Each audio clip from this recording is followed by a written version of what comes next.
नमस्कार, एकमत live news मराठीवरती आपले सहर्ष स्वागत आहे। निरंजन नाईक यांचे गावोगावी स्वागत। महाराष्ट्र राज्याचे माजी मुख्यमंत्री, हरित क्रांतीचे जनक वसंतरावजी नाईक साहेब यांचे सुपुत्र निरंजन नाईक यांचे गावोगावी स्वागत। 7-8 वाजेपर्यंत सभा आहे साहेबांची, तर आपण प्लीज तिथे हजर राहा। प्लीज साहेबांना बरं वाटेल आणि ते काही शब्द सांगणार आहे ते आपण ऐकून घेऊ। ओके, पण आपण हजर राहणं फार जरुरी आहे। आज संध्याकाळी 5 ते 8 वाजता थोडं मागवणं झालं।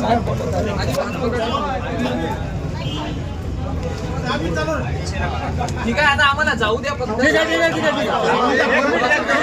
अरे थांबा जरा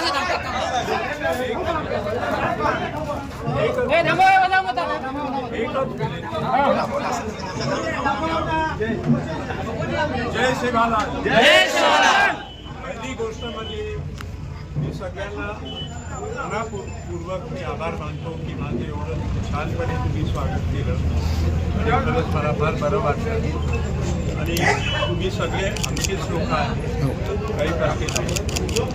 पण एक मी तुम्हाला सांगतो, माझी आज फार जरुरीची सभा 5 वाजता चिंतामणी ग्राउंड पुसदला आहे। 5ला ती सुरू होते। त्याच्यामध्ये तुम्ही जास्तीत जास्त लोक जर उपस्थित राहिला तर आपली शक्ती वाढू शकतो।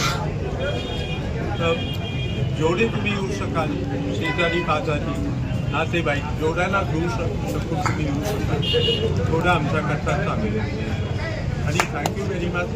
सॉरी मी थोडं लेट झालो, पण इथे पुष्कळ ठिकाणी मला थांबावं लागलं।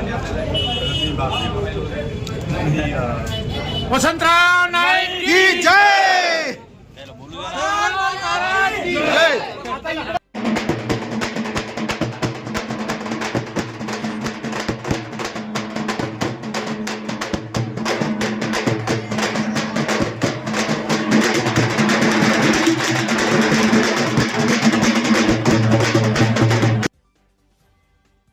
बातमीला लाईक करा, कॉमेंट करा, शेअर करा व सर्वात आधी ताज्या घडामोडी बघण्यासाठी एकमत लाईव्ह मराठी न्यूज चॅनलला सबस्क्राईब करा।